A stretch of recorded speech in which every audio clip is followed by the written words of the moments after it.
Alors, vous m'entendez? Hop, écran.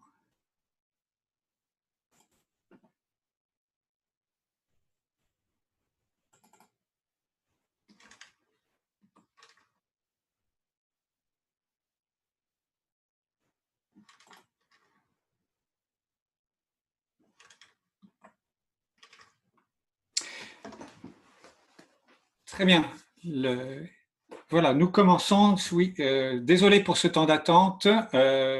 C'est comme les taxis africains, on attend que la salle se remplisse avant de commencer.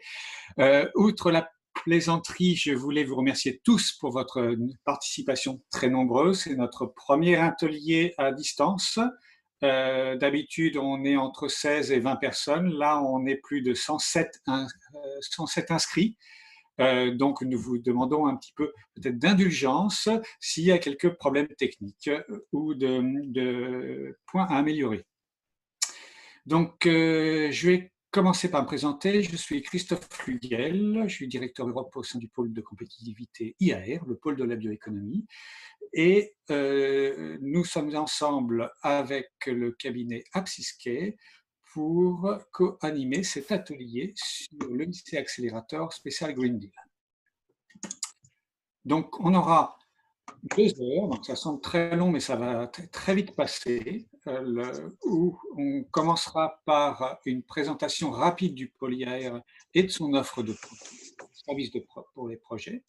Et après, le gros de l'atelier sera animé par le cabinet sur le lycée accélérateur spécial avec une faute d'orthographe Green Deal. Comme nous sommes plus de 100, on vous a tous mis Manu Militari en mode mute, c'est-à-dire que si vous voulez poser des questions, vous avez le chat, donc n'hésitez pas à poser des questions au fur et à mesure via le chat. Ces questions, en revanche, seront collectées et on y répondra dans la deuxième partie du webinaire, c'est-à-dire à partir de 15h30, en essayant d'en oublier aucune, quitte à les regrouper. Dernier petit point, en fin de webinaire, on vous soumettra un questionnaire de satisfaction, voilà, qu'il faudra nous renvoyer ultérieurement. Bon, mais venons à l'essentiel, tout de suite au sujet, à savoir présentation rapide du pôle IAR et de son offre de projet. Donc, je me permets de faire cette présentation parce que si l'atelier est animé par le pôle IAR, une bonne partie des participants à ce webinaire ne sont pas au pôle, ils font partie d'autres pôles. Et c'est pour ça que je me permets de rappeler qui nous sommes. Donc IAR, c'est un pôle de compétitivité, c'est le pôle de la bioéconomie, même s'il y a d'autres pôles en France qui ont la bioéconomie dans leur axe stratégique. Nous sommes le seul pour lequel la bioéconomie est au cœur même de notre concept.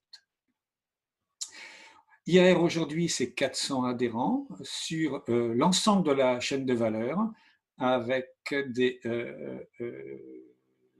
universités, des centres techniques et essentiellement des entreprises, les 2 tiers. Et dans ces entreprises, on a les 2 tiers aussi sont essentiellement des PME et des startups. Donc, sur les 400, 50% c'est PME et startups. On a donc 200 adhérents qui seraient potentiellement intéressés par cet lycée accélérateur.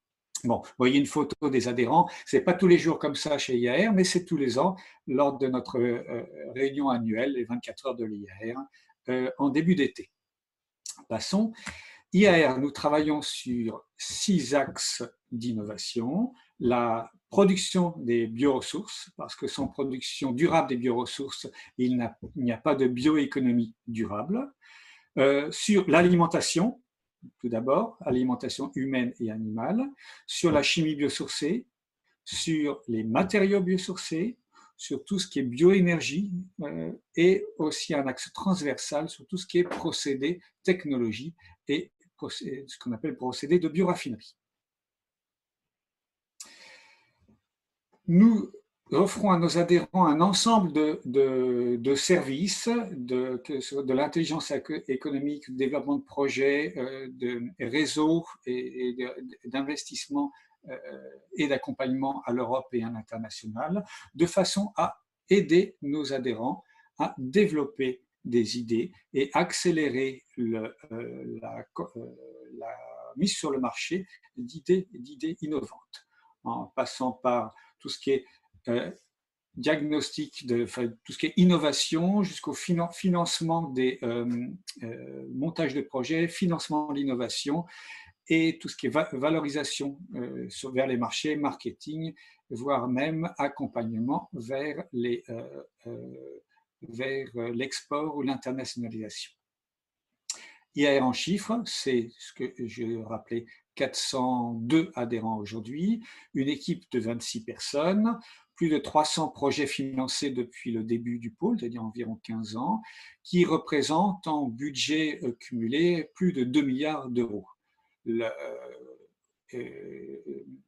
IAR, c'est aussi 58 formations accompagnées, 3000 rencontres B2B par an entre nos adhérents, 500 millions d'euros levés pour nos startups et un budget de fonctionnement d'environ 3,5 millions d'euros.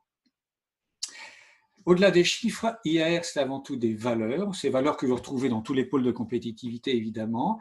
Le plus important, c'est de développer une proximité avec nos adhérents.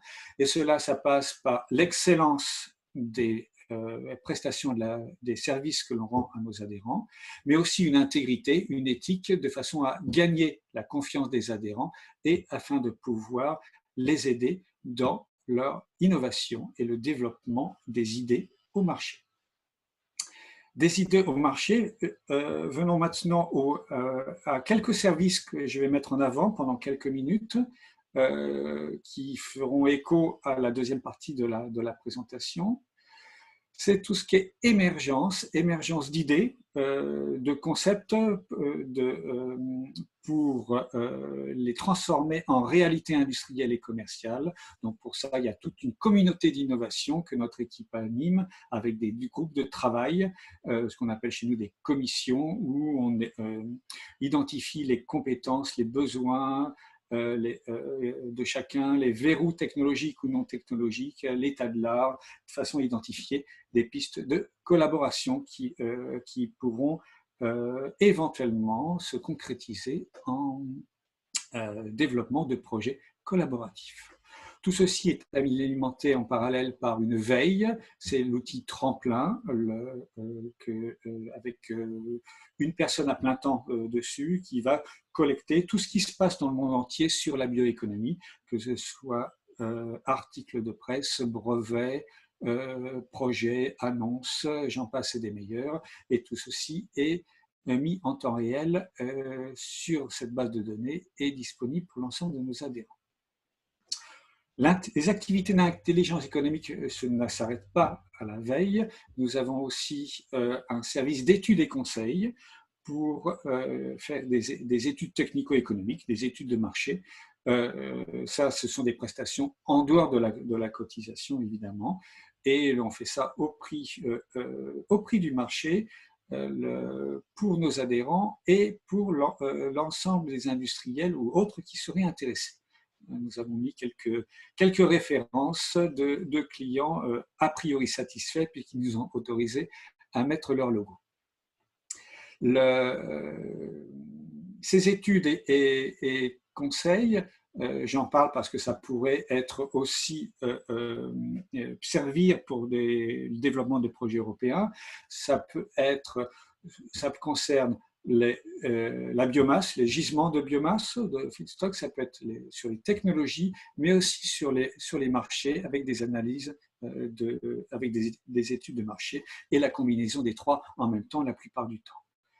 Ces études peuvent se faire soit sous forme contractuelle, c'est ce que j'avais évoqué tout à l'heure, mais aussi au sein d'un projet collaboratif, un projet européen, H2020 par exemple, et c'est ce que l'on fait depuis quelque temps. Et nous avons aujourd'hui 3 projets collaboratifs dans lesquels nous sommes partenaires, et donc 3 autres vont démarrer où nous avons ces tâches de communication, dissémination, ça c'est autre chose, mais aussi exploitation as a result, deployment et études de marché. Venons maintenant à la partie qui nous intéresse le plus, c'est-à-dire le développement de projets, ça peut être du projet régional, du projet national et de plus en plus de projets européens, qui ont de l'idée jusqu'au démarrage du projet, en passant bien sûr par le dépôt du projet. Alors, nous avons légèrement modifié notre façon de travailler depuis un an. Donc ça, ce slide présente ce que l'on offrait à nos adhérents jusqu'à l'année dernière, jusqu'en début d'année dernière, où on accompagnait nos adhérents du montage jusqu'au démarrage, mais on ne faisait pas tout. La première étape est bien sûr le fléchage vers le bon guichet, ou plutôt l'adéquation de l'idée par rapport au call. Ça, c'est, je dirais, le plus important. C'est quand je discute avec des adhérents personnellement sur l'adéquation d'une idée avec un appel à projet H2020. Dans 80% des cas, ça s'arrête là. Et on estime que les chances sont minimes pour avoir une chance de succès. Et il vaut mieux le faire au début de montage ou d'initiation que d'y renoncer 10 minutes avant le dépôt du projet. Il y a toute la partie rédaction. Alors, rédaction, c'est conseil sur la structuration des Work Packages, d'éventuelles relectures, contribution à l'état de l'art, mais en aucun cas on se substituait au cabinet de consultants dans ce métier et qui eux rédigent et qui vous aident et qui prennent la plume pour rédiger la proposition. L'étape suivante est l'expertise. Nous, systématiquement, nous offrons à nos adhérents d'expertiser la proposition comme si on était l'agence de financement. Ça peut être soit une expertise interne, soit une expertise externe avec un groupe d'experts avec lesquels on a un accord de confidentialité.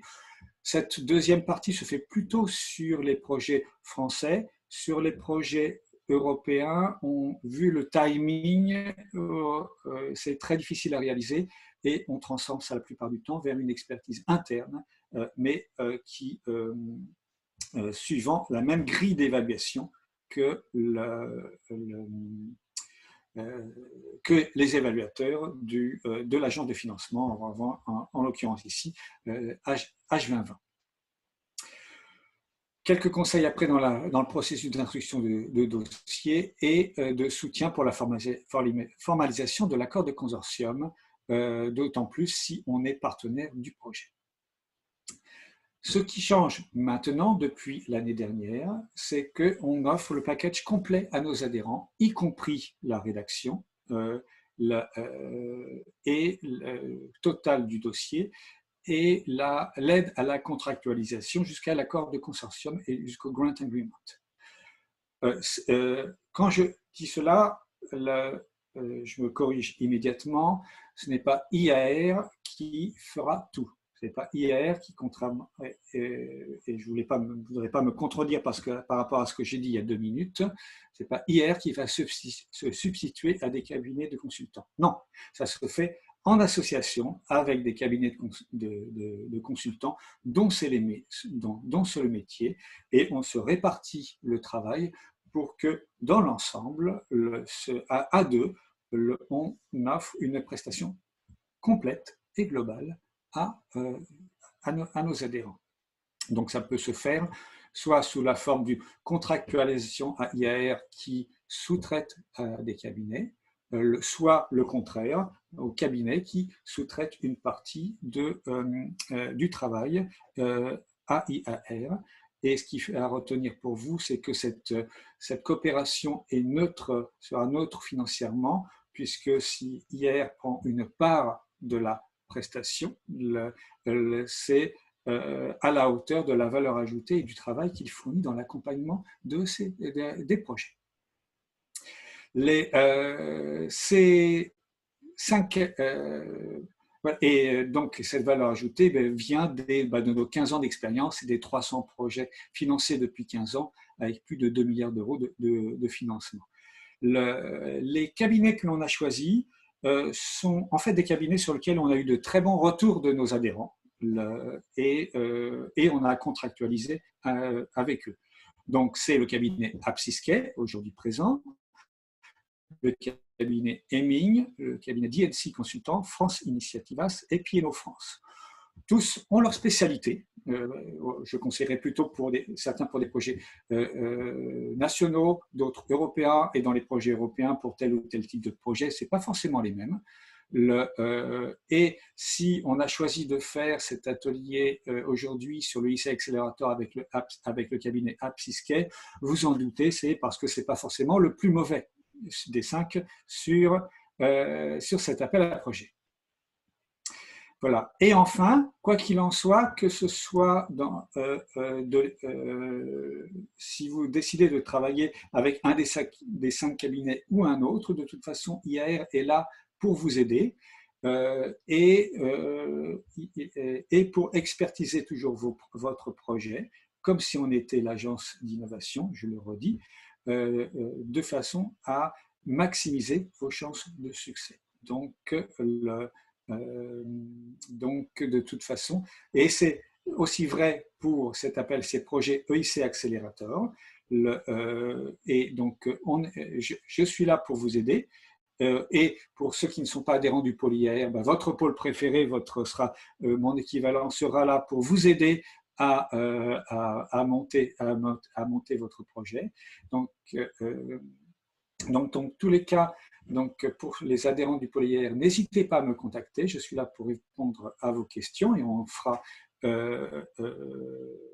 commencera à y répondre pendant ce webinaire. Et donc, j'en ai fini après cette trop longue présentation et je vais passer maintenant la parole au cabinet Apsisquet pour qu'il présente plus en détail le call EIC Accelerator.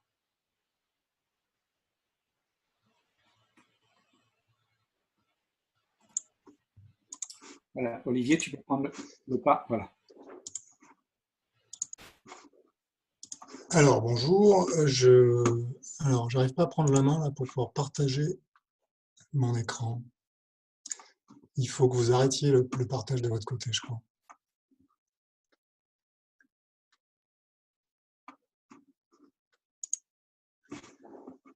OK.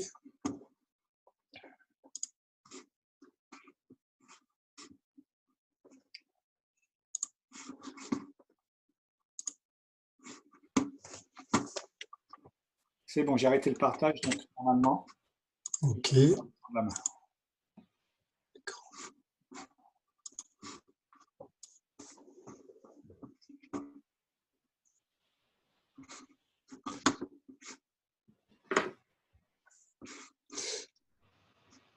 Alors, est-ce que c'est bon là? Est-ce que vous le voyez en mode plein écran? Ouais, c'est bon. Donc, bonjour, je suis Olivier de Bardonnèche, donc c'est moi qui vais vous présenter les détails de l'EIC Accelerator. Je me présente rapidement, puis ensuite je laisserai Mathieu présenter la société en quelques slides. Donc, je suis responsable des opérations chez Apsiski, également associé. Donc, je suis responsable de l'équipe de consultants qui monte les projets, que ce soit pour le l'EIC Accelerator ou pour les projets collaboratifs, qu'ils soient européens ou nationaux. Et voilà, donc j'ai une expérience de 20 ans dans ce domaine-là. Et je laisse Mathieu donc prendre la main pour présenter la société. Et bonjour à tous et à toutes. Donc, Mathieu Chattard, je suis business developer dans le cabinet Apsiski. Merci à tous et à toutes pour votre présence lors de ce webinaire. Donc, comme vient de vous le dire Olivier, nous sommes ici pour approfondir le sujet Accelerator dans le cadre spécifique du Pacte vert européen. Donc, nous parlons d'un call unique le 19 mai 2020 qui portera en valeur sur 300 millions d'euros et en volume sur 80 projets. Petite parenthèse, comme tout à l'heure vous l'a expliqué le pôle, nous vous proposons de poser toutes vos questions dans le chat de l'application. Vous avez un petit item questions et réponses et non pas dans converser, s'il vous plaît. Si vous avez besoin d'échanger sur des sujets techniques qui pourraient être confidentiels ou que vous ne souhaitez pas partager aujourd'hui en plénière devant toutes les personnes présentes lors de ce webinaire, vous pouvez très bien nous contacter soit par messagerie privée dans le cadre de l'application, soit par mail, soit par téléphone, qui vont être indiqués à la fin de la présentation. Donc, nous allons vous faire part de nos expériences et de nos expertises. Olivier. Donc, notre métier, c'est de suivre vos projets R&D au travers de cinq métiers et de 5 expertises. Donc, la première qui est le conseil en stratégie. Donc là, on est au niveau de l'idée R&D. On est là pour vous aider sur de la stratégie d'accès au marché, sur de l'étude marketing d'innovation, sur du nouveau business model, sur du management de portefeuille de projets R&D ou encore sur du diagnostic de stratégie R&D. Généralement, cette brique-là s'utilise quand vous êtes à un moment pivot pour votre société. Une fois qu'on a identifié tous les sujets prioritaires dans le cadre de votre R&D, on va chercher à trouver des guichets financeurs. On va travailler sur du montage de dossiers en financement. Le Call Accelerator est un sujet de montage de dossiers de financement. Donc, nous travaillons sur du financement a priori. Nous préparons un dossier, nous le soumettons au financeur qui va par la suite vous valider votre demande scientifique, technique et administrative et qui va débloquer des fonds. Pour que tous ces fonds soient débloqués, il va falloir manager le projet. Vous imaginez bien qu'une fois que le financeur va vous dire « c'est bon, je vous suis dans ce projet suivant les termes que vous m'avez présentés », il va falloir prouver que les dépenses ont été effectuées suivant le plan de travail prévu et que les axes scientifiques qui ont été financés seront les bons. Nous pouvons par la suite travailler les financements cette fois-ci a posteriori, donc travailler sur les briques de fiscalité de la R&D avec toute une méthodologie particulière au cabinet Apsiski car le double financement entre la subvention et le crédit d'impôt en France et en Europe est interdit. Donc, nous avons mis en place des mécaniques particulières pour réussir cet exercice. Et toutes ces informations vont être consolidées dans un outil qui est propre à Apsiski, qui s'appelle Project Netboard, dans lequel vous allez retrouver tous vos axes R&D, tous vos temps passés et tous les sujets qui ont été objet d'une prestation chez Apsiski.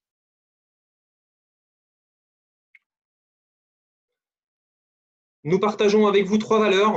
Donc, l'engagement. Nous sommes là pour travailler vos sujets R&D de l'idée jusqu'au marché. L'équilibre. Nous sommes là pour vous aider à statuer sur les différentes opportunités et surtout sur les différentes compatibilités de financement. Et pour terminer, l'expertise, car chaque sujet dispose de ses propres règles et donc de certaines complexités.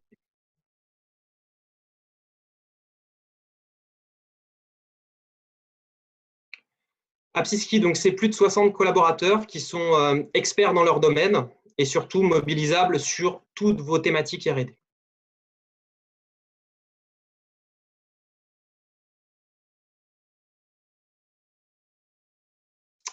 Donc, Apsiski, c'est 6 sites qui arrivent à obtenir un peu plus de 150 millions d'euros d'aide par an. Donc, nous sommes basés sur Angers, sur Paris, sur Grenoble, sur Toulouse, sur Bordeaux et sur Varsovie. Nous partageons avec vous nos expertises depuis 1988 et donc nous vous accompagnons un peu plus de 1200 projets depuis plus de 20 ans. Donc maintenant, je vais laisser la parole à Olivier de Bardonnèche, donc manager et associé chez Apsiski. Donc, il va rentrer dans les détails des attentes d'un dossier EIC accéléré. Et donc, on va rentrer directement dans le vif du sujet. J'ai fait une présentation qui essaie d'être la plus complète possible dans 30 minutes, on va dire. Et donc, on va parler un peu de stats et de voir un peu ce que représente le IC Accelerator. Puis on va rentrer dans le vif du sujet avec les prochains calls, les conditions pour y participer, conditions d'éligibilité et de sélection, et puis essayer de rentrer un peu dans le dur en décrivant le dossier, comment il est composé, qu'est-ce qu'il faut mettre dedans.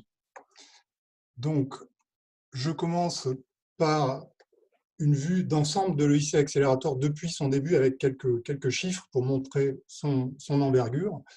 Je précise que tous ces chiffres sont disponibles sur le net puisque l'EIC, donc l'agence européenne qui s'occupe de ce dispositif de financement, a mis en place un data hub qui est assez performant et qui permet de visualiser sur une carte, mais aussi de voir les thématiques, le nombre de projets, les financements par pays, par date, etc., de manière assez précise, et même d'aller voir quels sont les projets qui ont été financés, quels sont les porteurs de ces projets, et d'avoir un petit descriptif de chacun des donc 1352 projets qui ont été financés depuis la création de ce dispositif en 2014, qui s'appelait instrument PME et qui était en 2 phases. Donc, instrument PME phase 1 qui permettait d'obtenir une aide de 50 000 € pour une étude de faisabilité, et l'instrument PME phase 2 qui était donc le financement un financement qui se rapproche de ce qu'est aujourd'hui l'EIC Accelerator, donc qui permettait d'obtenir jusqu'à 2,5 millions de grants, de subventions, mais qui n'avait pas de volet equity comme peut l'avoir l'EIC Accelerator depuis récemment. Donc l'EIC, c'est quand même considérable, 1352 projets, 1549 bénéficiaires, puisque c'était à l'origine c'était autorisé aux projets collaboratifs entre PME, ça ne l'est plus aujourd'hui. l'EIC Accelerator est un dispositif monopartenaire, et donc il y a quand même 2,3 milliards d'euros qui sont alloués à ce dispositif. Pour la France, ça a permis de financer donc 118 projets et 118 bénéficiaires, donc pour 223 millions d'euros d'alloués, ce qui est pas mal. Et ce qu'il faut savoir, c'est que parce qu'on dit souvent que la France n'est pas très performante sur l'EIC Accelerator, c'est pas vrai, on va le voir. Et donc sur les 2 derniers calls, dont on a les résultats, donc le call d'octobre 2019 et celui de janvier 2020, la France est le premier bénéficiaire, avec 14 projets financés sur 118 sur ces 2 calls.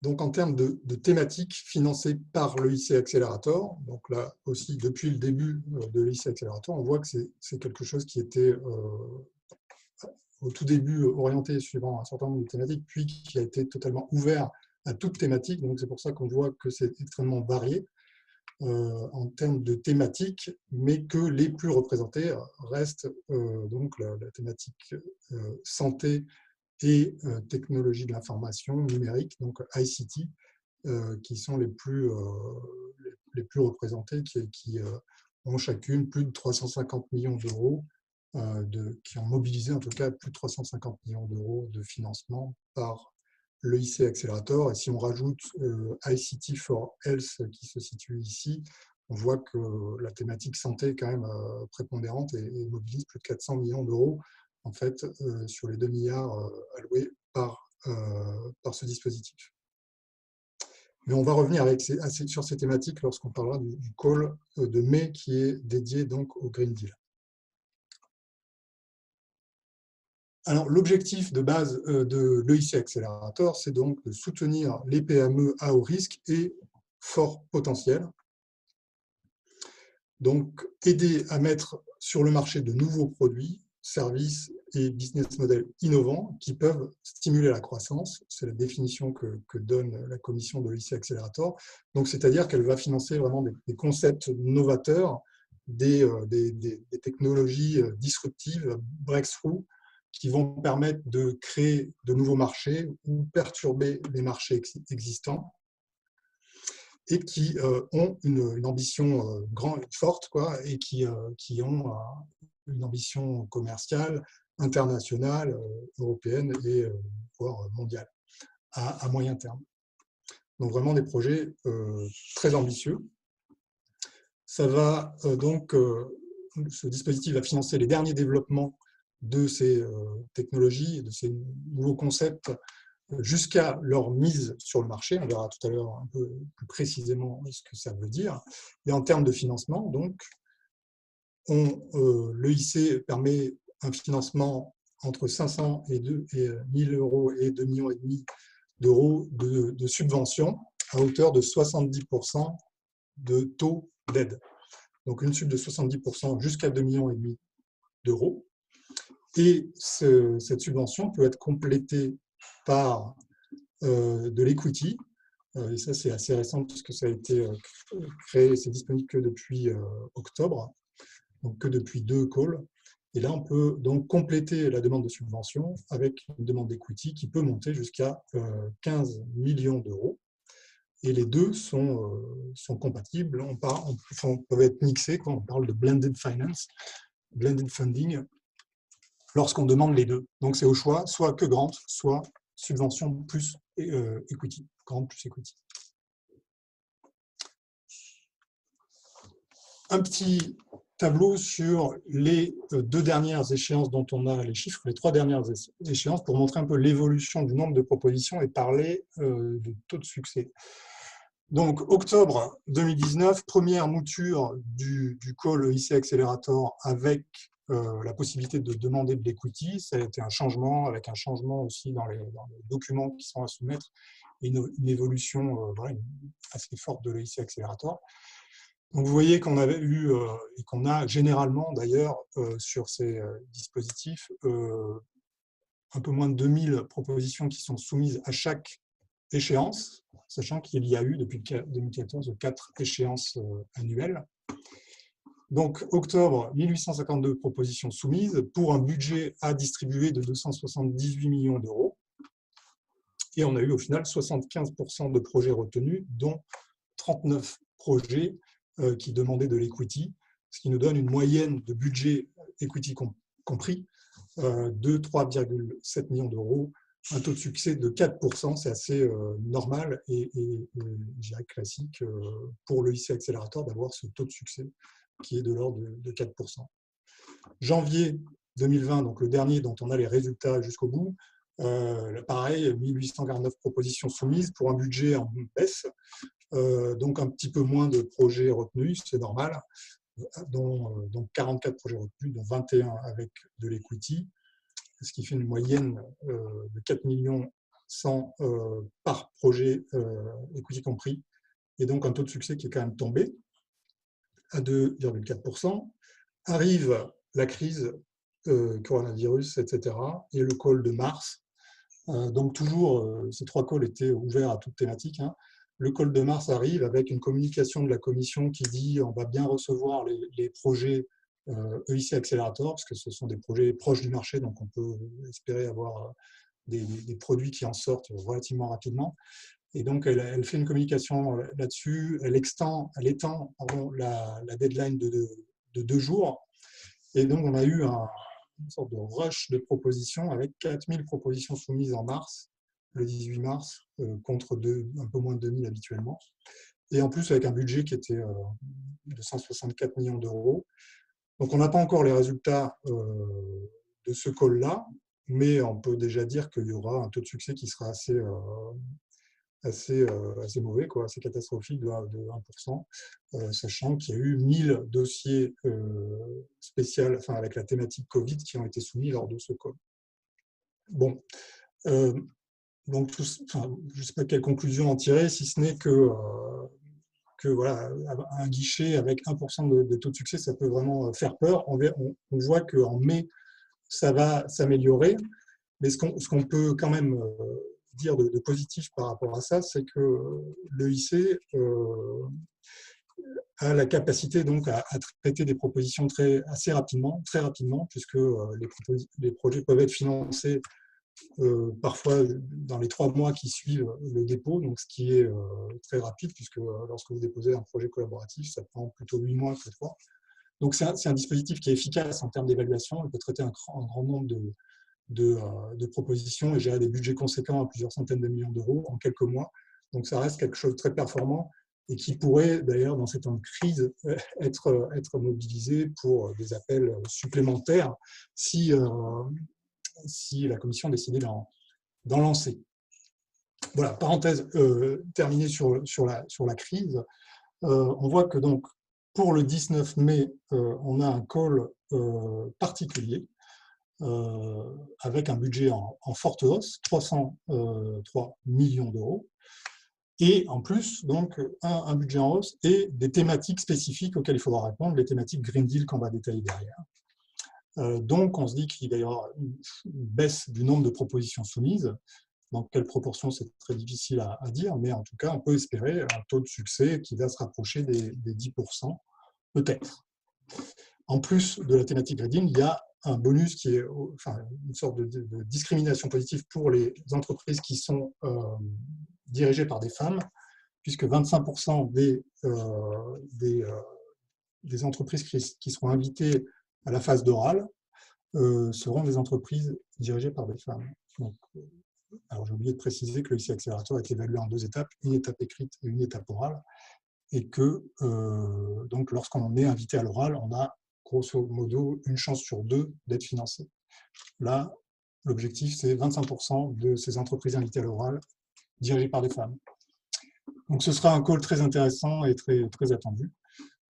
Et on passe au dernier call de l'année, le 7 octobre 2020, où là, on aura un budget de 170 millions d'euros, qui sera avec des thématiques qui seront à nouveau ouvertes à tous, et donc certainement des taux de succès qui vont...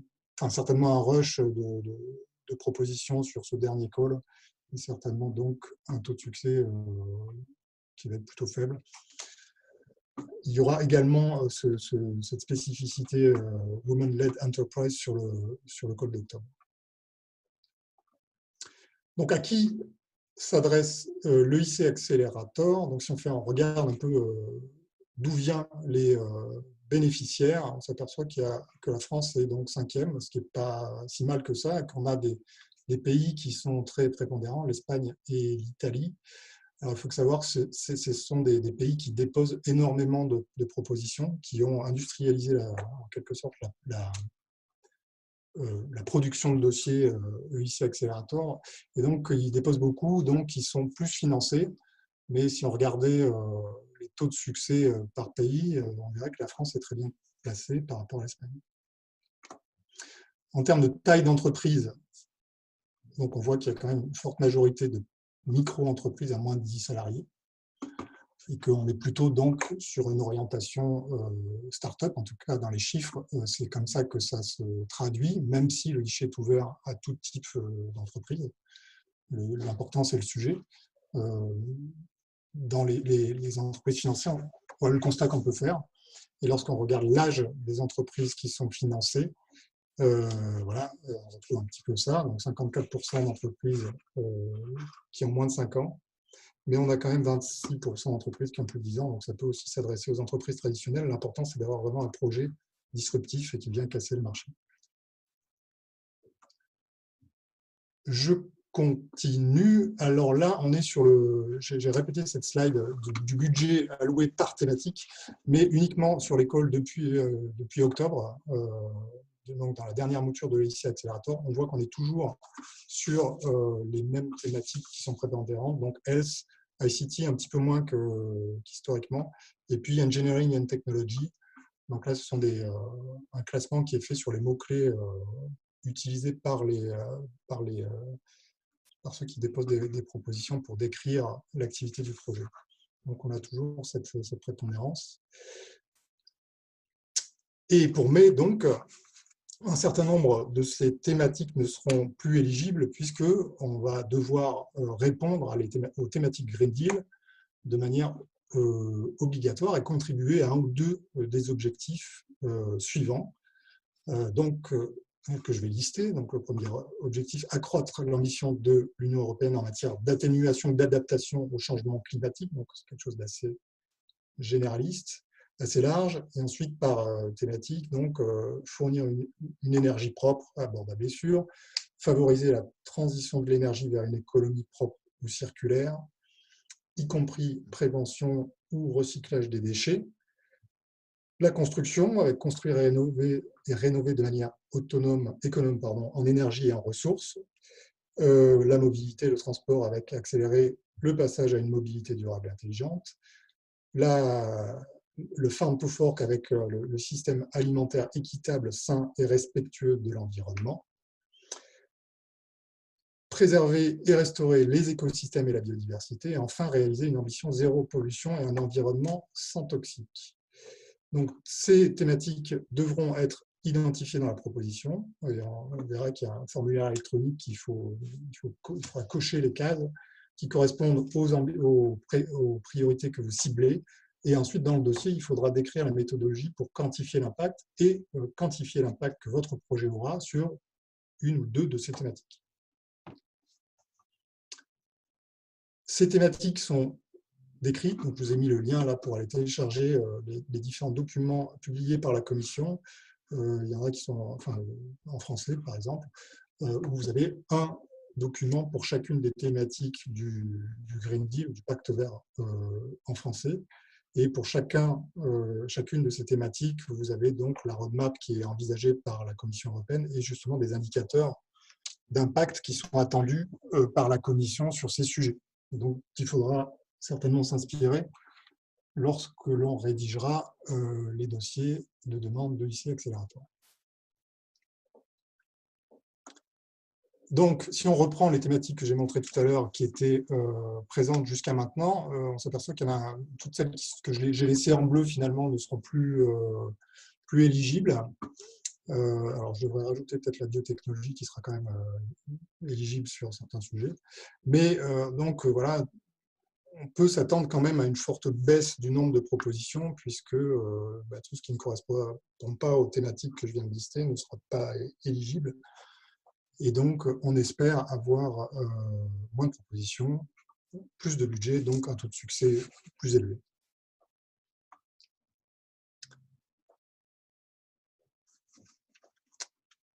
Un petit point sur ce que j'ai dit tout à l'heure à propos des PME dirigées par des femmes. Donc, 25% des PME invitées aux interviews, c'est-à-dire la seconde phase d'évaluation, de sélection, 25% d'entreprises dirigées par des femmes. Donc, qu'est-ce que ça veut dire? Ça veut dire que le poste de PDG ou le poste équivalent, s'il n'y a pas un PDG, doit être occupé par une femme au moment de la candidature, de l'interview et de l'attribution du soutien financier de l'UE. Donc, c'est-à-dire que l'occasion ne fera pas le larron et qu'il faudra que ce soit démontré que la dirigeante est là depuis un certain temps et qu'elle le restera. Et si la PME a un co-PDG, il faut qu'une femme occupant le poste de PDG ou équivalent ait au moins 50% des responsabilités décisionnelles. C'est la règle pour faire partie de ces 25%. Là encore, dans les formulaires électroniques, vous devez indiquer si oui ou non vous faites partie de ces 25%. Et ce sera vérifié derrière. Évidemment, on le verra dans le système de sélection, mais il est évidemment impératif que la dirigeante participe à l'interview et vienne défendre son projet, défendre sa boîte lors de l'interview. Alors, ensuite, on va regarder quels sont les types d'activités qu'on va pouvoir financer. Qu'est-ce que finance finalement le ICI Accélérateur? Et donc, la commission se base sur l'échelle de maturité technologique, l'échelle TRL, qui est représentée ici, pour dire quel type d'activité est éligible sur le ICI Accélérateur. Donc, pour le ICI Accélérateur, sur le grant, vous devez avoir une TRL 5 validée, donc, et vous pouvez donc faire financer des activités jusqu'à la TRL 8. Donc, ça veut dire que vous devez avoir validé votre technologie, avoir une preuve de concept, un premier prototype au démarrage du projet, et qu'en fin de projet, TRL 8, vous êtes sur un démonstrateur qualifié que vous pourrez utiliser justement pour faire une démonstration marché. Et c'est vraiment ça qui est attendu en fin de projet ICI Accélérateur, c'est démontrer que votre techno correspond à un marché, à une attente du marché. et va pouvoir donc être commercialisé vers les TRL supérieurs à 8. Donc ça, c'était pour le grant. Après, l'equity, évidemment, c'est de l'equity, donc ça finance tout type d'activité. Donc vous pouvez vous servir de l'equity pour financer à la fois la part de cofinancement du grant nécessaire, puisque la SUB s'arrête à 70%, mais aussi pour financer les autres activités de déploiement commercial. Donc là, il n'y a pas vraiment d'échelle qui colle avec l'equity. En tout cas, on peut aller plus loin que TRL8.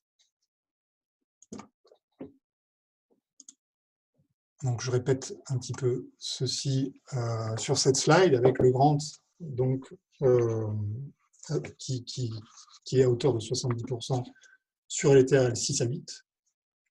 Donc, quel type d'activité? Ça veut dire quoi? La finalisation du développement du produit ou du service, les essais, le prototypage, la validation, la démonstration et les tests en conditions réelles, et une première application commerciale, c'est-à-dire une première démonstration avec un client, un bêta-testeur.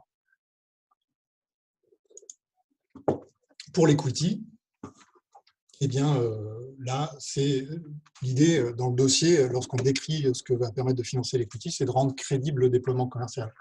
Et donc, ça peut couvrir le cofinancement des activités couvertes par le grant, donc les 30% qui restent, mais aussi tout le reste qui est au-delà de la TRL 8, c'est-à-dire des activités très proches du marché, comme des activités de promotion, d'embauche de forces commerciales, etc., de déploiement commercial au sens large.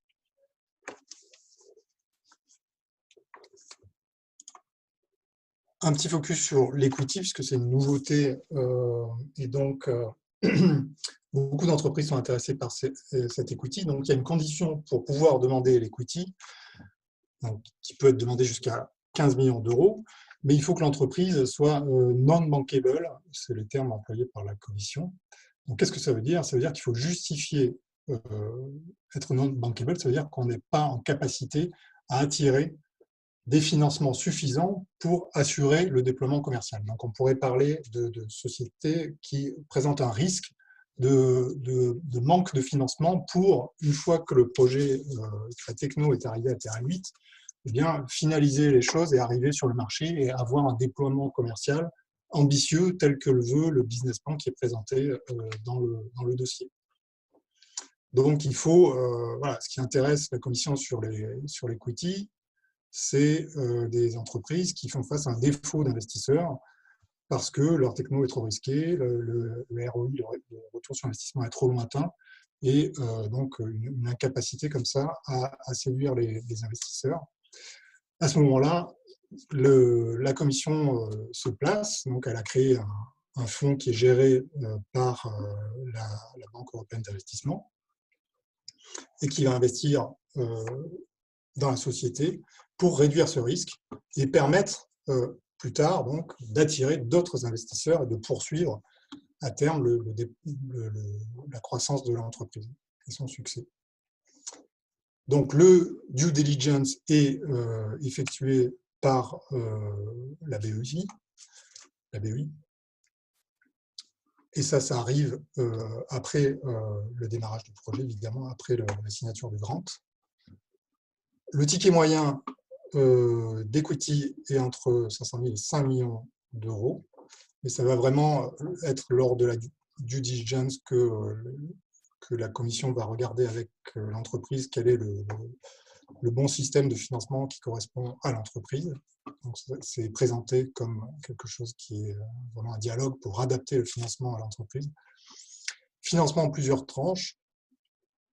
Ce que veut la Commission, c'est ne pas avoir de poids dans la société, que ce soit en part ou en pouvoir décisionnel supérieur à 25%. Donc, typiquement, elle va investir entre 10 et 25% dans la société, sous forme d'equity ou, a priori, d'obligations convertibles de préférence.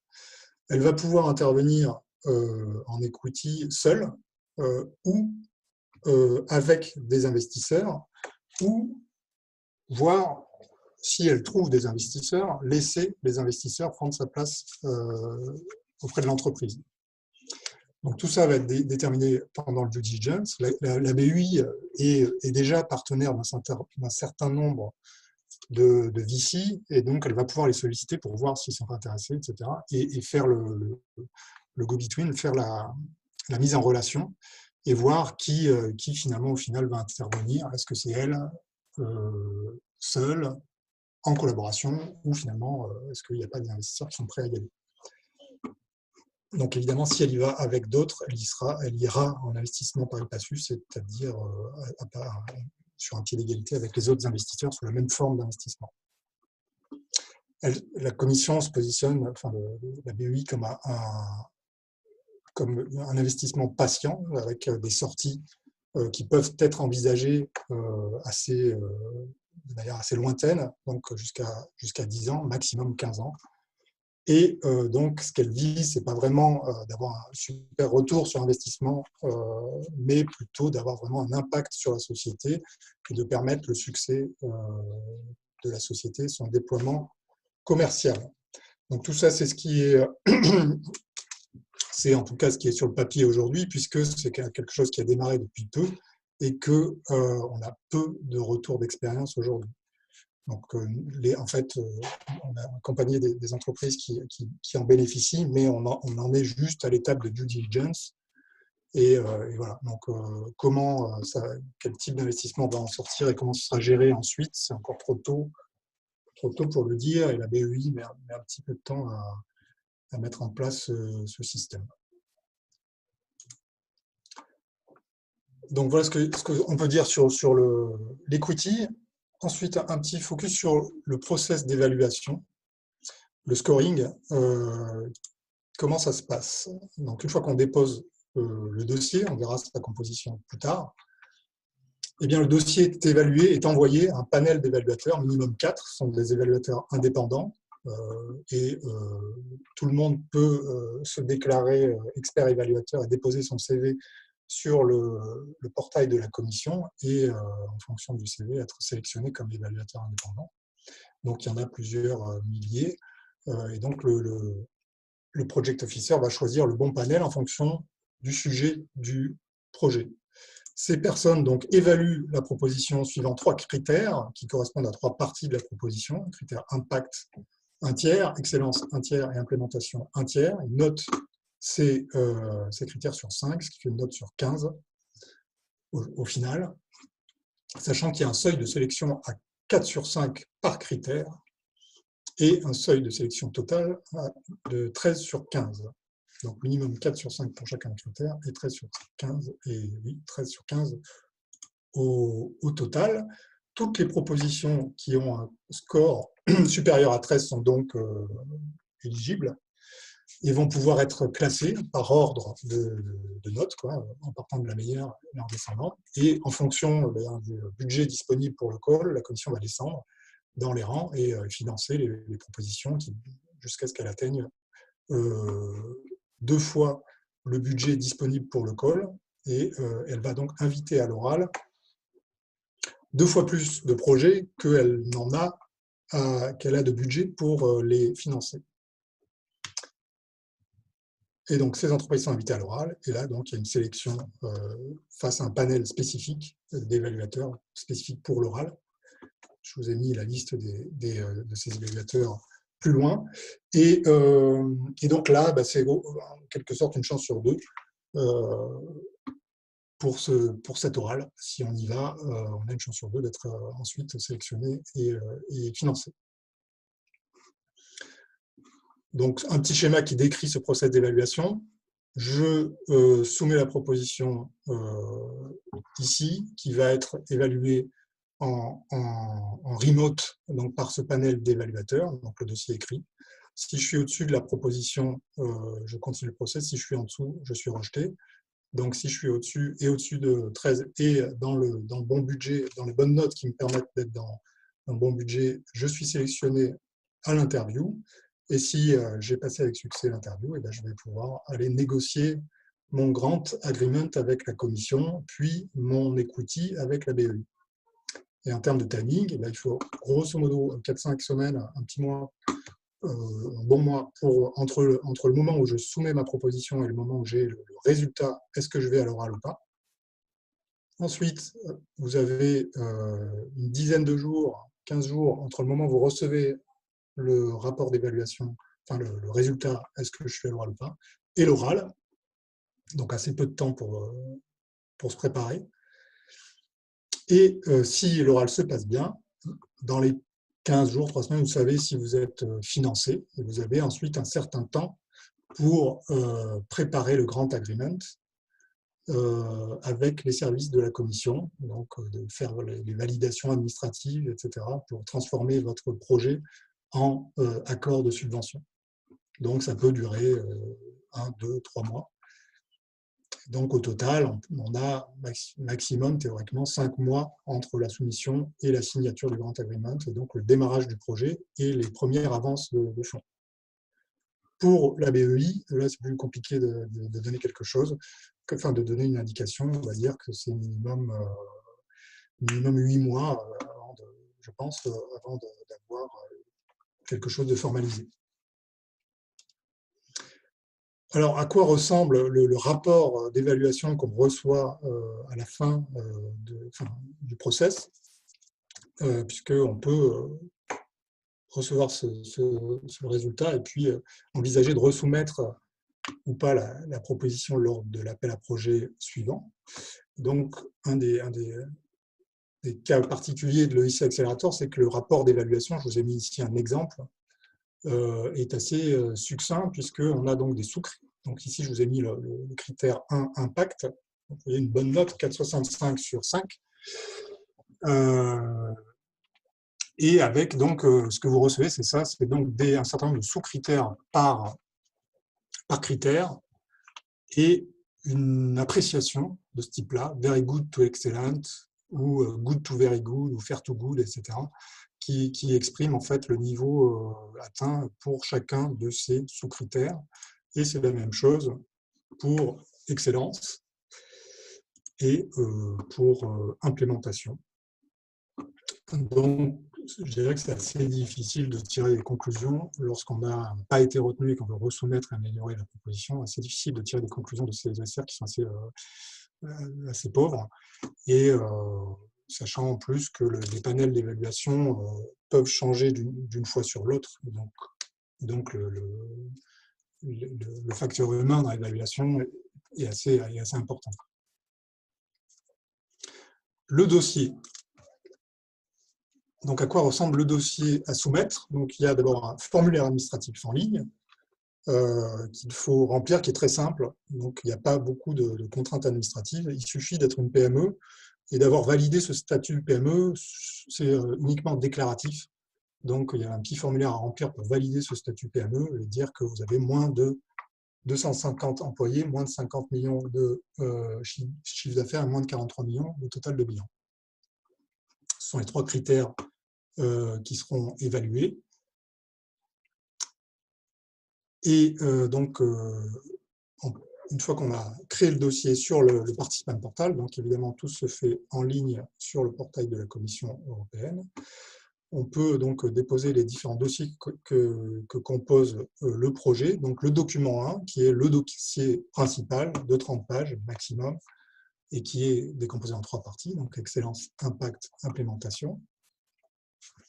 Un deuxième document qui comporte des annexes avec la réponse aux questions éthiques de la commission, tout ce qui est données personnelles, toute l'éthique liée à la santé ou au dual use lorsqu'on a des applications duales dans le projet, par exemple. Puis l'annexe 2 avec les CV des personnes qui vont intervenir pendant le projet, qui vont réaliser le projet. Et puis d'autres annexes supplémentaires si besoin, comme par exemple des lettres de soutien, des lettres d'intérêt de la part du marché qui montrent que vous avez une traction du marché importante pour votre idée. Le document 3, qui est une annexe financière, donc on donné un fichier Excel qui est assez détaillé, donc qui remonte à N+2 et qui va à N+6, avec un compte d'exploitation simplifié, des flux de trésorerie, un bilan simplifié de N-2 à N+1, et l'historique et le prévisionnel de financement. Donc là aussi, on va décrire le montant demandé en grant et en equity dans ces différents tableaux.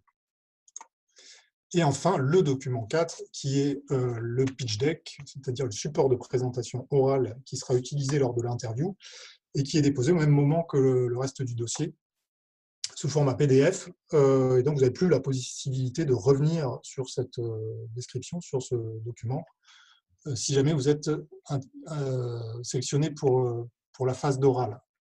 Donc, voilà, c'est une chose à bien préparer dès le début. Si je reviens sur le dossier principal de 30 pages maximum, qui est décomposé en 3 parties, donc la partie excellence, qu'est-ce qu'on va mettre dans l'excellence? C'est contextualiser le projet, donc comment on répond à un besoin important, à la sociétale, à une tendance de fond, par cette solution innovante. On va décrire cette innovation et on va décrire essayer d'apporter une vision très claire des objectifs du projet, d'être le plus spécifique et mesurable possible, pour démontrer que la solution répond aux besoins. Et puis, on va donc positionner généralement cette technologie par rapport à d'autres, montrer où on se situe en termes de positionnement TRL et montrer les preuves des avancées réalisées. Donc, ce que je peux préciser peut-être, c'est que les évaluateurs du dossier écrit ont très peu de temps pour relire la proposition. Ils ont moins de 3 heures, 2 heures et demie, quelque chose comme ça, pour lire une proposition. Et donc, il faut être très percutant et aller droit au but, éviter trop de texte, être très lisible, très illustré pour marquer les esprits et être à la fois précis mais concis. Impact.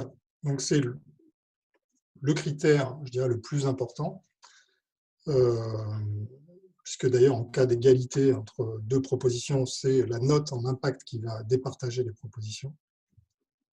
Donc là, c'est le business plan qu'on va présenter, avec l'analyse du marché, des témoignages clients ou prospects, des lettres de soutien, etc. Tout ça doit être vraiment... le business plan doit être robuste et vraiment documenté. Le plan de commercialisation et stratégie, la stratégie de scale-up avec les KPI qui doivent être présentés aussi dans cette partie-là. Et pour le call de mai, c'est ici qu'on va décrire les impacts sur les thématiques Green Deal avec donc, ces critères d'impact, ces indicateurs chiffrés d'impact. Enfin, sur l'implémentation, là, on décrit l'équipe, ses forces, faiblesses. Est-ce qu'il faut compléter l'équipe par des recrutements et vraiment montrer qui va être impliqué dans la réalisation du projet. On va justifier le besoin en financement. Donc, le côté non-bankable, c'est ici qu'on le met, avec un descriptif imposé pour la demande d'equity. Et puis, on va décrire le plan de travail de manière assez simple, mais assez classique, qui est décomposé donc en work package, livrable et jalon. Et puis, un petit point sur tout ce qui est sous-traitant et dépenses et analyse du budget qui est demandé. Voilà pour le dossier. L'interview, donc les dates de ces interviews sont déjà planifiées. Donc, pour le call de mai, les interviews se dérouleront le 29 juin. Donc, vous voyez, 1 mois et 10 jours après la deadline, enfin, la semaine du 29 juin au 3 juillet à Bruxelles. Et pour l'échéance d'octobre, ce sera du 16 au 20 novembre. Donc, ça se déroule en 40 minutes, 10 minutes de présentation, suivi de 30 minutes de questions. 3 personnes maximum autorisées à se déplacer, qui doivent être salariées. Donc, il faut que ce soit vraiment les dirigeants, les personnes importante de la société pour montrer quand même vraiment une implication au plus haut niveau de la société pour ce projet, qui est vraiment stratégique pour l'entreprise. Aucune documentation supplémentaire autorisée pendant l'oral.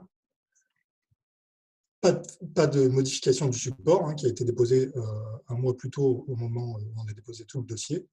Et donc, entre la convocation et l'interview, ce que je disais tout à l'heure, on a peu de temps, donc il faut vite s'y préparer ou être déjà prêt.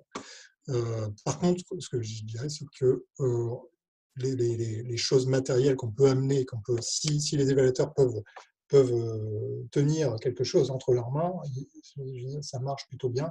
ils sont assez friands quand même de voir à quoi ça ressemble lorsque la techno, évidemment, le permet. La liste des membres du jury est publiée sur ce site-là. Une majorité de femmes avec une répartition qui est indiquée ici, des business angels, des entrepreneurs, des capitaux risqueurs donc, et autres experts. Donc, on est plutôt sur des évaluateurs type investisseurs, entrepreneurs qui vont challenger, qui vont vraiment challenger le dossier et l'équipe sur ces aspects-là, on va dire, plus que sur les aspects techniques. On n'a généralement qu'une seule chance de passer cette interview, donc il ne faut pas la rater. Si on a la chance d'y aller, il faut vraiment s'y préparer, répéter pour avoir une présentation qui est vraiment nickel et qui répond au timing et aux attentes de ce type d'exercice. Voilà, j'arrive à la fin de la présentation. Un petit point sur le déroulement du projet. Donc, avec la commission, comme sur les autres projets, d'ailleurs, tout se fait en ligne, il n'y a pas de papier, donc c'est des signatures du Grand Agreement électronique, etc. Donc, c'est pour ça qu'il faut une phase de déclaration de toutes les personnes habilitées à signer en démarrage de projet qui peut prendre un petit peu de temps. Mais une fois que c'est fait, après, tout est dématérialisé. Une avance de trésorerie, enfin, un premier paiement est fait au démarrage, tout démarrage du projet, qui est conséquent, qui va jusqu'à 60% du budget total du projet. Et c'est généralement ensuite organisé en 2 périodes de reporting. Vous avez une nouvelle avance qui est faite à la fin de la première période. Une avance qui va augmenter donc l'avance de trésorerie jusqu'à un maximum de 85%. Puis le solde du budget, du grant, qui sera versé après la fin du projet, donc les 15% restants qui seront versés une fois qu'on aura soumis et que les rapports finaux et qu'ils ont été validés. Voilà pour le financement. Ensuite, pour les choses en plus que propose l'EIC Accelerator, donc il y a des jours de coaching qui sont également offerts aux bénéficiaires de l'EIC Accelerator jusqu'à 12 jours.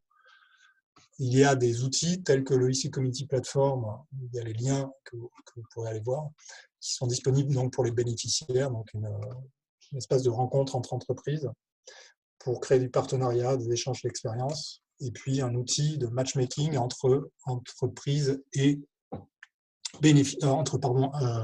bénéficiaires et investisseurs pour faciliter la poursuite des levées de fonds.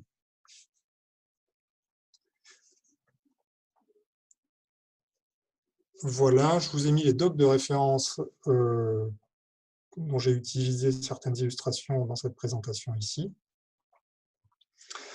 Vous avez donc les descriptions du pacte vert, le EIC Data Hub où on a toutes les infos sur les bénéficiaires, le guide de l'applicant, le FAQ de la commission sur le EIC Accelerator qui est assez riche d'enseignements, le participant portal, c'est là où on dépose le projet, et le proposal template, c'est-à-dire le document modèle pour les différentes parties du dossier projet. Et voilà, on arrive à la partie questions-réponses.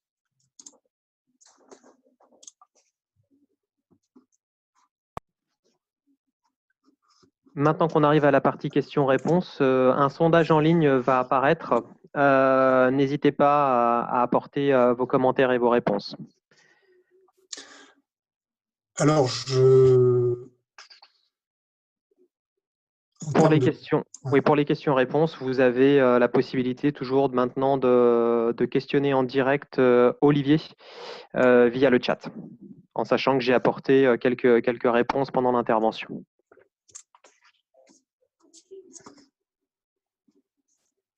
Donc, je vois une question, là, par exemple, qui est sur le partenariat avec la recherche publique.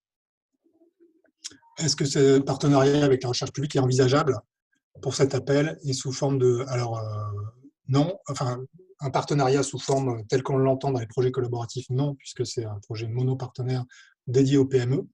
Par contre, sous forme de prestations, oui.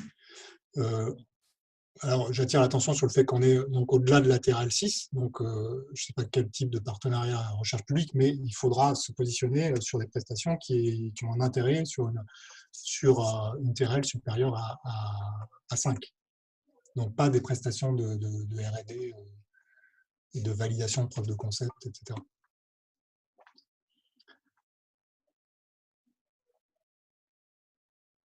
Alors, une question sur le fait d'avoir un grand groupe dans le capital d'une startup est-il un frein pour accéder à ce type de dispositif? Donc non, tant que le statut PME est validé. Donc si le grand groupe investit moins de 25%, enfin moins de 25% de parts dans la PME, ou si le calcul des parts montre que vous restez avec un statut PME, et tout ça vous le saurez en remplissant le questionnaire PME sur le participant portal. Si vous avez un statut PME validé, il n'y a rien qui l'empêche. Ouais. Là-dessus, Christophe Lugal qui parle, Oui. c'est comme dans tous les projets européens, il y a une notion très particulière de la notion de PME qui est définie par plusieurs critères. C'est le nombre d'employés, maximum 250 personnes ou moins de 250 personnes, le chiffre d'affaires, 50 millions d'euros, le bilan qui ne doit pas dépasser 43 millions d'euros. Généralement, on s'arrête à ces trois critères-là, mais en fait, le plus important, c'est la composition du capital. Parce qu'en préambule, on appelle ça entité indépendante. Et entité indépendante, la définition qu'il y a, c'est pas plus de 25% du capital doit appartenir à une non-PME. Voilà. Donc, ce qui répond à la question de Benoît, si le capital est plus de 25% ou 25%, 0,1 est détenu par un grand groupe, ben, c'est plus un grand groupe, c'est plus une PME, c'est une ETI, qui est considéré comme un grand groupe au sein de la législation européenne. C'est ça, merci. Autre question sur le fait que l'Europe mette en place un dispositif à equity ne dit pas qu'ils vont favoriser les projets demandant de l'equity par rapport à ceux en sub pur. On voit dans les stats que, je l'avais noté, en fait, on a sur le premier call 52% de projets retenus avec equity, deuxième call 47% de projets retenus avec de l'equity. Donc, c'est pour l'instant moitié-moitié. Je ne sais pas si ça répond à la question, mais il n'y a pas forcément de préférence donnée. Je pense, en tout cas, les évaluateurs ne sont pas briefés pour privilégier les entreprises qui demanderaient de l'equity plus que ceux qui n'en demandent pas. C'est vraiment à eux d'évaluer le bien fondé de l'equity. Alors, c'est vrai que je n'ai pas précisé quelque chose, c'est que vous pouvez aussi cocher une case qui dit que si vous demandez du grant qui est finalement considéré comme pas éligible parce que supérieur à TRL 8, l'évaluateur a la possibilité d'évaluer ça et de transformer la demande de grant, qui serait donc sur le budget supérieur à TRL 8, en demande d'equity. Et donc ça, vous pouvez autoriser la commission à faire ce calcul en quelque sorte dans les documents administratifs.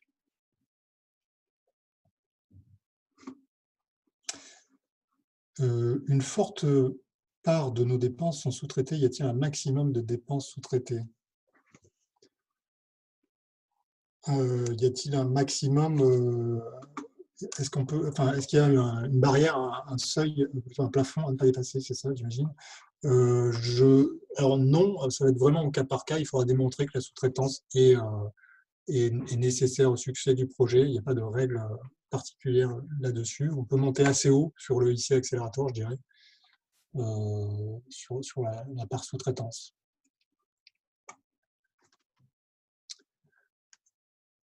Une idée du temps passé à la construction d'un dossier. Donc, on l'a vu, c'est très compétitif. Il faut que le dossier soit très rigoureux, très bien documenté, très précis. Donc, ça prend du temps. enfin, tout dépend un peu de la base de départ. Est-ce que les études de marché sont là? Est-ce que le business plan financier a déjà été calculé, etc. Mais il faut tout ça. Il faut un plan de commercialisation, un business plan financier, des preuves, aller collecter des lettres de soutien si possible, une rédaction qui soit super claire et illustrée. Donc là, moi, je mets tout ce qu'il faut voilà, pour faire un dossier vraiment de très, très bonne qualité. Mais je pense qu'il faut un investissement du côté de l'entreprise assez conséquent. Combien de temps passer à cette construction? Donc ça va encore une fois dépendre de l'information qui est disponible au départ, mais je sais pas, je dirais 10, 15 jours, 20 jours à passer si on part de zéro, quoi.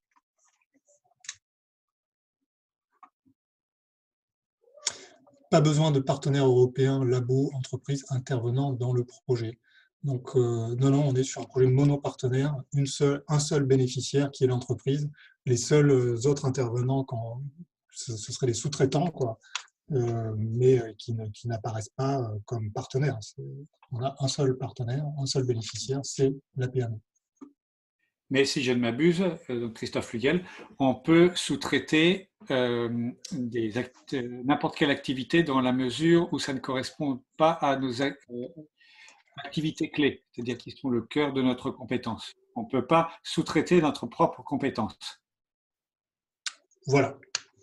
Oui, il faut quand même que l'entreprise garde que le cœur du projet, ce que la commission appelle des core tasks, nécessaires au succès du projet, soit maîtrisé par l'entreprise et réalisé par l'entreprise.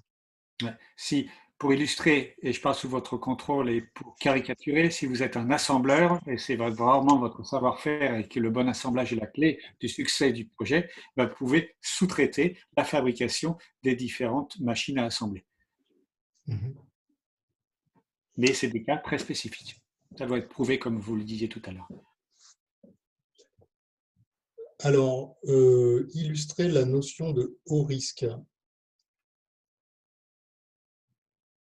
Alors, ça va dépendre des thématiques, mais quelle thématique haut risque on pourrait citer? C'est vraiment des hauts risques en termes de déploiement de marché, c'est-à-dire des solutions qui ne sont pas encore disponibles sur le marché et qui viennent casser le marché. Donc moi, je peux, je sais pas, par exemple, citer les drones, si vous voulez, l'utilisation commerciale de drones.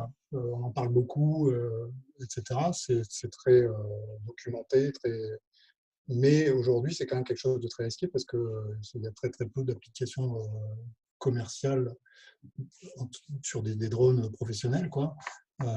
Et ça pourrait être un exemple sur un côté vraiment marché qui est en devenir, qu'on connaît, mais souvent on a des investisseurs qui sont peut-être frileux pour aller là-dessus parce que encore incertains, beaucoup de problèmes réglementaires sur l'occupation de l'espace aérien, etc. Donc il y a beaucoup ces barrières à l'exploitation doivent être décrites dans le projet et vont composer cette notion de risque, barrière réglementaire par exemple, barrière, voilà, un exemple. Alors, est-ce qu'il y a d'autres AAP dédiés Green Deal? Oui, il va y avoir un gros paquet d'AAP dédiés Green Deal, donc plus sur des projets collaboratifs. Vous aurez le call complet qui sort en tout début juillet. Il y a 1 milliard d'euros dédiés au Green Deal sur plusieurs appels à projets qui vont s'étaler, donc avec des deadlines de soumission qui vont s'étaler sur le dernier trimestre jusqu'à début janvier 2021. Et donc là, il faudra rester en veille parce qu'il va y avoir vraiment un gros budget alloué sur cette thématique sur la fin de l'année. En tout cas, c'est ce qui est prévu. Et bien sûr, le pôle IR surveille ça comme le lait sur le feu. Et dès qu'on aura la moindre information, une information validée, on informera tous nos adhérents.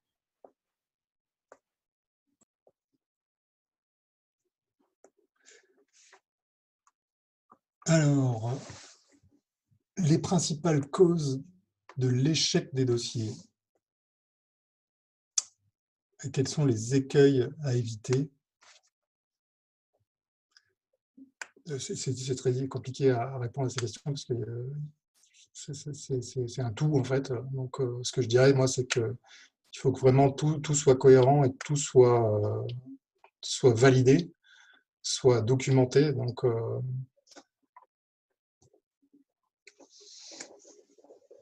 les écueils, c'est un peu tout ce qu'on a dit, quoi. Toutes les parties de la proposition doivent être très, très précises.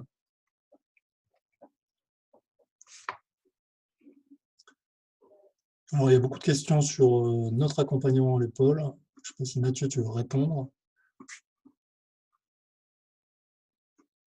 Alors, je vous propose d'éviter ces échanges en direct et en plénière. On se tient bien sûr à votre disposition pour discuter économie et modèle économique de notre accompagnement, soit tout de suite par message privé via Converser où on peut échanger nos téléphones, soit via nos mails et nos numéros de téléphone respectifs que vous retrouverez à la fin de la présentation.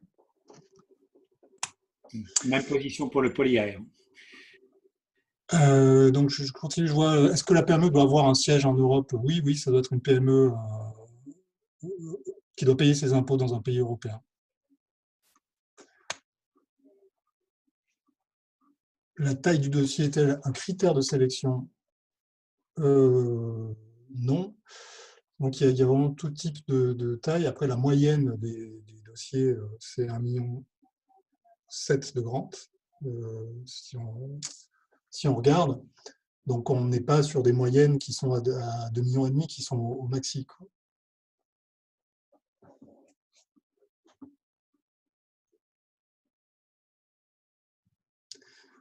Si on n'est pas encore à TRL5, est-ce qu'il y aura un autre appel Green Deal? Moi, je pense que le IC Accelerator était à vocation à perdurer. Hein, donc, j'imagine que oui, sans en être sûr, puisque beaucoup d'incertitudes par rapport à ça. Il faut que les pays européens s'accordent sur le budget du prochain programme cadre, etc. Donc, mais en tout cas, le IC est inscrit dans la durée.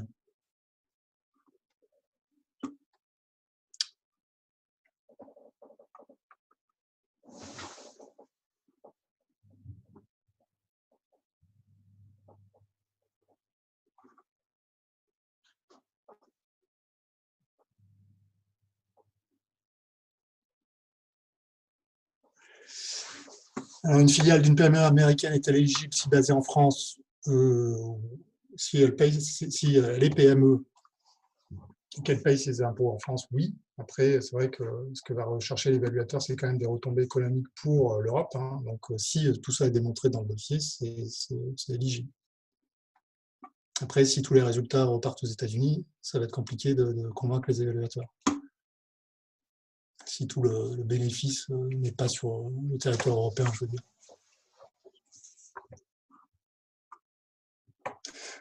Alors, une question sur les projets de... Comment trouver des partenaires PME qui pourraient candidater sur le cluster? Alors là, Christophe, peut-être, je ne sais pas si vous pouvez répondre. Oui, je ne vois pas la question, c'est pour ça. C'est la troisième en partant du bas.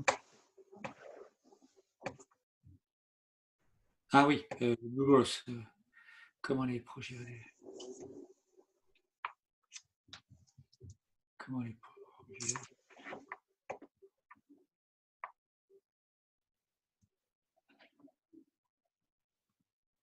J'avoue, je ne comprends pas bien la question.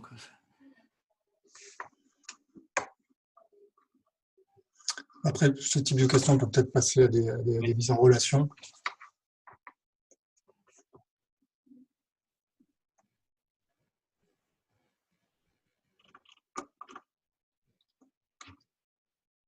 Alors, sur les questions techniques, sur vraiment le contenu du dossier, j'ai l'impression que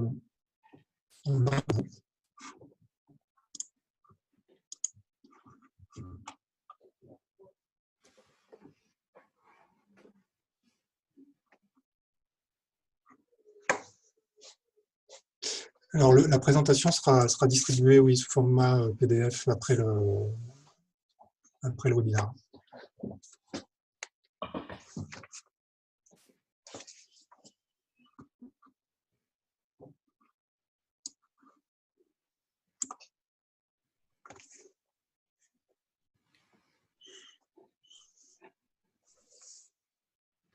Une dernière question ou pas? Sinon, Ben, moi, j'ai peut-être une question sur la partie equity. Est-ce que l'on doit prouver qu'on sollicite l'Union européenne parce que les organismes financiers classiques sont frileux pour le financer? Est-ce qu'on doit prouver, en d'autres termes, qu'on a fait de demandes de prêts à des banques, à des investisseurs privés et que ça a été jusqu'ici refusé, ou c'est pas la peine? ben, je pense que oui. Après, si la réponse des pôles est argumentée en montrant que c'est justement pour ces raisons de haut risque de la société, mais que la société est malgré tout très intéressante, etc., oui. Nous, ça a été le cas pour un dossier qui a été financé. C'était le type d'argument qu'on a utilisé parce que enfin, voilà, c'est la réalité de beaucoup de startups en fait.